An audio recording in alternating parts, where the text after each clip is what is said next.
Hello and welcome to part 8 of One Book July 2024, my little series on filling the blank pages and gaps in my Traveller's Notebook, which is the weekly vertical, and this is obviously the January to June portion of that. So I've done lots of things so far. I'm on almost the final stage. There's a few things I'm going to do in this video, and the first thing is I actually stick my photos in. So if you remember right at the very beginning, the first step I did was to decide where my photos were going to go on the page, but I wasn't sticking them in straight away. And the reason I didn't stick them in straight away, even though I made the decision of where they would go first, is because I knew I wanted to do background paint, I wanted to do washi tapes, I wanted to do bits and bobs that would go behind the photos. And then obviously I will then come in and stick the photos on later on. So I've been through it, I've stuck all my photos in, and I'm afraid it all looks a bit odd now because I've covered up a lot of faces with little mini sticky notes. But basically I just felt the need to get them down now because the next stage is going to be slightly larger elements that will go over the top, and then my final stage is going to be stickers, which I know I can just stick on and around the photos. So I've put all my photos in and I'm ready to do the next stage. So you can see on the desk that I've got some drawings, some little doodles that my son did. Now he works on pieces, and then when he decides that he doesn't want them or he doesn't think they're good enough, he hands them to me and goes, "Here you go." Probably because he knows I'm going to keep them, hoard them. Also because he knows I like to cut them out and stick them in my journal. So I've got a little collection of bits that I have scavenged from around the house, and I'd like to put these in my journal. So they're going to go in today.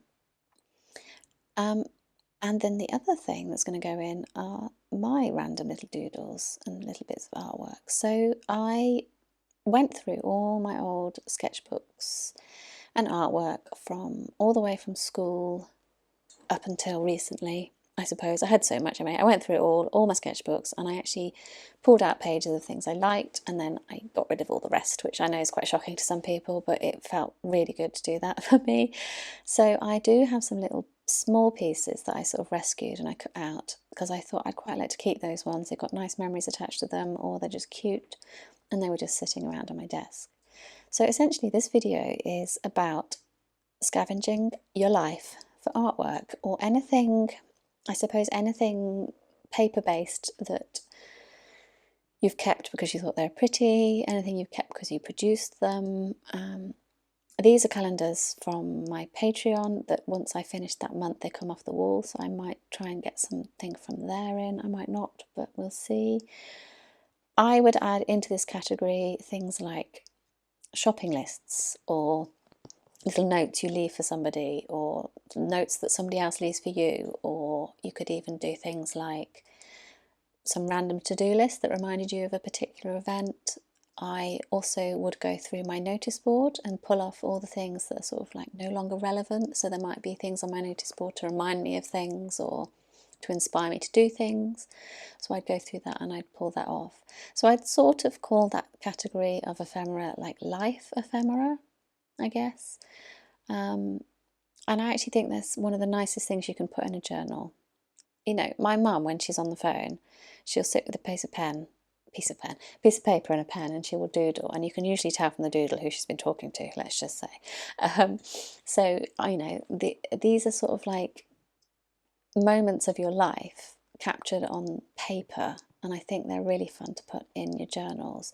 I don't actually have any telephone doodles, so I don't spend much time on the phone, but if I did, this is the stage which I'll be putting them in. So mostly what I'll be putting in is the artwork, so my son's artwork and my artwork. So let's see how I've got on with that. So I started with the bits that excited me the most, and it was these really cute little pencil drawings my son did. He said he was designing a game on paper, so there's something to do with the game, either characters or objects I guess you get in the game, I'm not quite sure, but they're super cute and they fit perfectly on this page, and I think they look really, really gorgeous.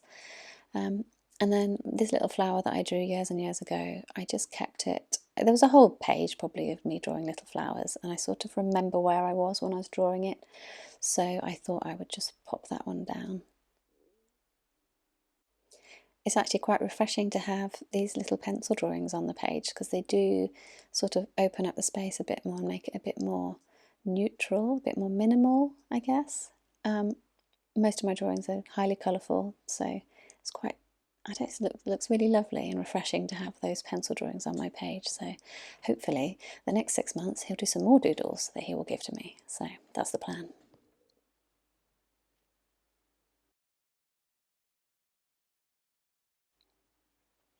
The next ones are these drawings he did. He wanted to design a One Piece game. He's a massive fan of the Japanese anime One Piece, and he did these pen drawings as part of a game and then decided actually he wasn't going to use them, so I got to keep them, which I'm very happy about. So I think I'm going to put them on this page because, like I did on the other one, they just look really cute spaced out, and I've got a bit more space on these pages, so I can sort of give them more space to shine. It's just quite difficult at this point to find any space, to be honest.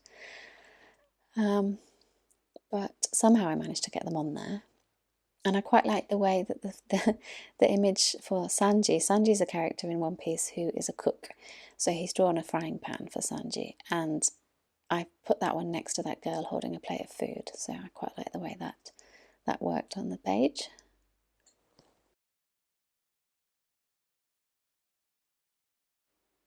When I turned to this page, the first thing I thought I was going to do was to fill that gap on the right where that wallpaper collage background is, because that's just asking to have something stuck on it. But in the end, after holding up all the different illustrations up against it, none of them quite worked. So I just ended up sticking this little girl image just in the centre of the page, because the colours of her dress and sort of the colour of the illustration itself matches the rest of the page, I think. And she looks really cute there, standing on the moon.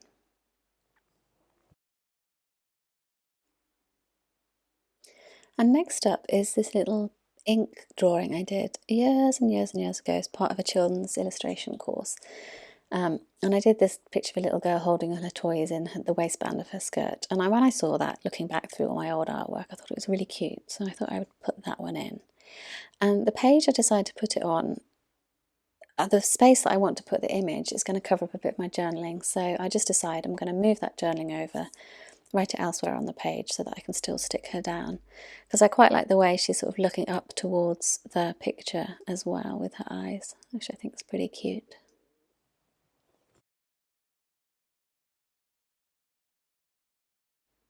Now this next image, I think I probably just cut out about 10 minutes of footage of me faffing around trying to work out where to put her. I wanted her on this page because the colours just work perfectly. I probably did this drawing about 10 years ago, 10, 11 years ago, and obviously my taste in colour hasn't changed all that much. So it's very easy to find a nice space for her. A nice page for her, because all the colours match beautifully. But honestly, it took me 10 minutes to decide where to put her, because it's quite a large image and I don't have any spaces left that are the size of that drawing. And obviously I forgot I can do like a little tip in, or I could do a little flap. So this is me just rummaging through my washi tape, trying to decide which tape to use to put her in as a little lift up flap element.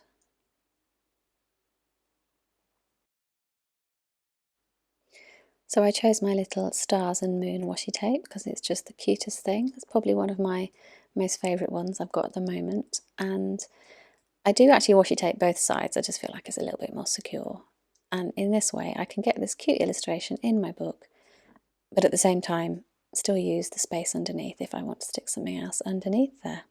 And if I don't, it doesn't matter because the space is hidden. It's covered up now.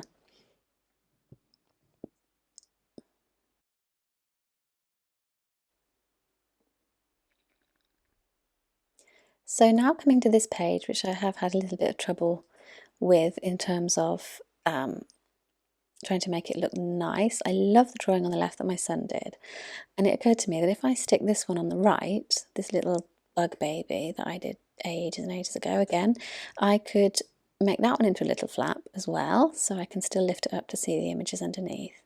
But I really like the way it looks like it's looking up at the Roman soldier. I think that's really cute. And I thought I would try using the PET tape to sort of stick it in this time to see if that works. I think it's because the space I have at the top of the little bug illustration is very small, so I think if I use a tape where I can see through, it doesn't matter if I go over the image a little bit.